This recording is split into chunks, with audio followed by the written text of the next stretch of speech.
नमस्कार। इस समय हम पहुंचे हैं तितरम मोड़ पर बाल विकास ग्लोबल स्कूल में, जहां पर आपको बता दें कि आज बाल विकास ग्लोबल स्कूल में वार्षिकोत्सव बड़े धूमधाम से मनाया जा रहा है। तो तस्वीरें आप देख सकते हैं किस तरह से हज़ारों की संख्या में जो बच्चों के साथ अभिभावक है वो यहां पहुंचे हैं।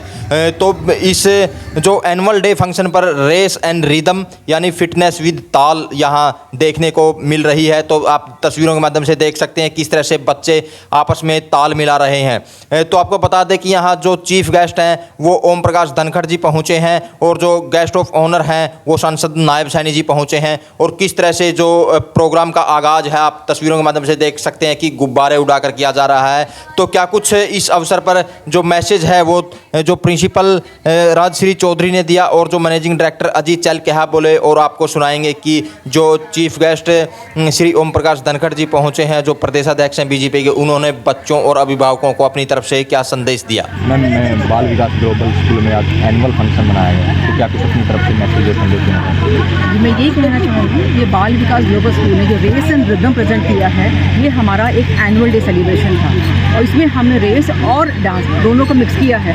और इसके पीछे जो मेन मकसद था वो यही था कि संदेश देना था हम लोगों को कि जब हम रेस को एक ताल के साथ करते हैं तो दुगना जोश बच्चे में आ जाता है और दोनों को ब्लेंड करके हमने से बच्चों का सर्वांगीण विकास करने का कोशिश करी है।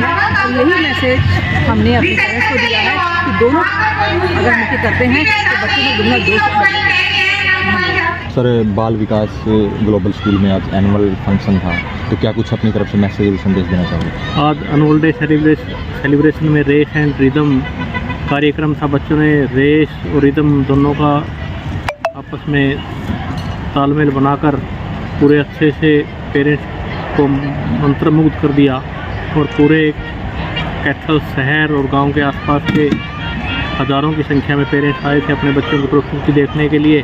पेरेंट्स के अंदर बहुत ज़्यादा उत्साह था उनके बच्चों की एक्टिविटी देखने के लिए, और पेरेंट्स की भी मैन एंड वुमेन की एक्टिविटी विद्यालय द्वारा रखी गई थी और सारा कार्यक्रम बच्चों के द्वारा संचालित था। बच्चों के द्वारा ही प्रिपरेशन की गई थी इस कार्यक्रम की। बच्चों ने बड़े अच्छे से कार्यक्रम को करने का कार्य किया। बच्चों को शिक्षा के साथ साथ संस्कृति का ज्ञान भी विद्यालय के द्वारा दिया जाता है। विद्यालय में संस्कृति के ऊपर विशेष फोकस किया जाता है और आज के हमारे मुख्य अतिथि माननीय ओम प्रकाश जी धनखड़ और गेस्ट ऑफ ऑनर माननीय नायब सिंह सैनी जी का भी इसी बात के ऊपर संस्कृति के ऊपर विशेष फोकस था कि विद्यालयों में किस प्रकार से इससे संस्कृति को बढ़ावा दिया जाना चाहिए। तो इसी को लेकर आज का कार्यक्रम था। तो जो अभिभावक हैं उनको क्या कुछ अपनी तरफ से आप विश्वास दिलाना चाहोगे कि बाल विकास ग्लोबल स्कूल की अच्छी? मैं अभिभावकों को विश्वास दिलाता हूं कि कैथल ज़िले में एकमात्र ऐसी संस्था है जहां पर शिक्षा के साथ साथ संस्कार भी दिए जाते हैं और हमारे बच्चे हरियाणा प्रांत में चौथे स्थान पर और पूरे ज़िले में प्रथम स्थान पर सचिन सहारन रहे हैं। हमारी दो लड़कियां खेलों में आसना और काजल, ये दोनों लड़कियां नेशनल लेवल पे सिलेक्ट हुई हैं हैंडबॉल में। और इसी प्रकार 10th में हमारे जो बच्चे थे अभी मुस्कान, पायल और आसना, इनके 471, 70 और 69 नंबर, ऐसे एक एक नंबर का टफ कंपटीशन हमारे बच्चों के अंदर रहता है। 9th से 12th तक सिर्फ़ और सिर्फ बच्चों की पढ़ाई के ऊपर, बच्चों को किस फील्ड में जाना है उस फील्ड के ऊपर फोकस किया जाता है। 8वीं तक के जो विद्यार्थी हैं उन बच्चों में हर तरह की प्रतिभा उनको निखारने का कार्य किया जाता है कि जिस बच्चे में जिस प्रकार की प्रतिभा है उसको उसी डायरेक्शन की ओर बढ़ावा दिया जाता है। मैं बाल विकास ग्लोबल स्कूल के वार्षिक उत्सव में सहभागी होने के लिए यहाँ आया हूँ। स्कूल का उत्सव बहुत ही शानदार था, इसके लिए मैं सारे अध्यापकों को, विद्यार्थियों को, हमारे प्राचीन विद्यालय शिक्षा और संस्कार दोनों का संगम होते थे।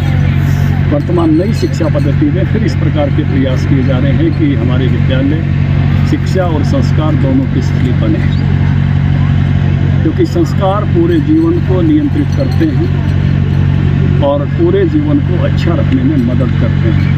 वर्तमान ज़माने के हिसाब से जहां हमको विद्यार्थियों को थॉट मैनेजमेंट, इमोशनल मैनेजमेंट सिखाना चाहिए, वहीं उसके साथ साथ दुनिया जिस रास्ते पर जारी है, जैसे आर्टिफिशियल इंटेलिजेंस बहुत बढ़ रही है, पूरी दुनिया अपने विद्यार्थियों को सिखा रही है। पूरी दुनिया के सामने जो नए चैलेंज हैं, क्योंकि अभी G20 का पूरे का पूरा 56 शहरों में भारत के कार्यक्रम होने वाले हैं। तो इस समय दुनिया के जो सभी मुख्य देशों के सामने चुनौतियां हैं, उन चुनौतियों को भारत में डिस्कस किया जाएगा, क्योंकि अब एक पृथ्वी, एक परिवार और एक भविष्य, भारत ने उसका स्लोगन दिया है। पूरे पहले अलग अलग देशों के हिसाब से सोचना होता था, अब दुनिया के बड़े बड़े संगठन मिलकर पूरी पृथ्वी के जलवायु को लेकर सोचते हैं, पर्यावरण की समस्याओं को लेकर सोचते हैं, ईंधन को लेकर सोचते हैं, पूरी दुनिया में जो बीमारियां आती हैं उसको इकट्ठा होकर सोचते हैं, पूरी दुनिया के रिसोर्सेज के बारे में सोचते हैं।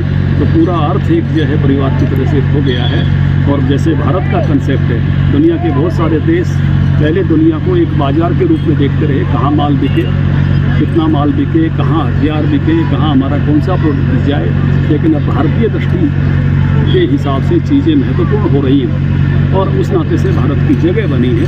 तो मैं चाहूँगा कि स्कूलों में भी इस प्रकार के जो दुनिया के वर्तमान की चुनौतियाँ हैं, क्योंकि हर पीढ़ी को अपने ज़माने के चैलेंजेस के लिए काम करना होता है, वो विद्यार्थियों के सामने लाया जाना चाहिए, जिससे हमारे विद्यार्थी अभी भी दुनिया भर में जाके अपनी सफलता का डंका बजाते हैं। इसी तरह से आने वाली पीढ़ी की दुनिया में इसी प्रकार का अपनी सफलता का डंका बजाती रहे।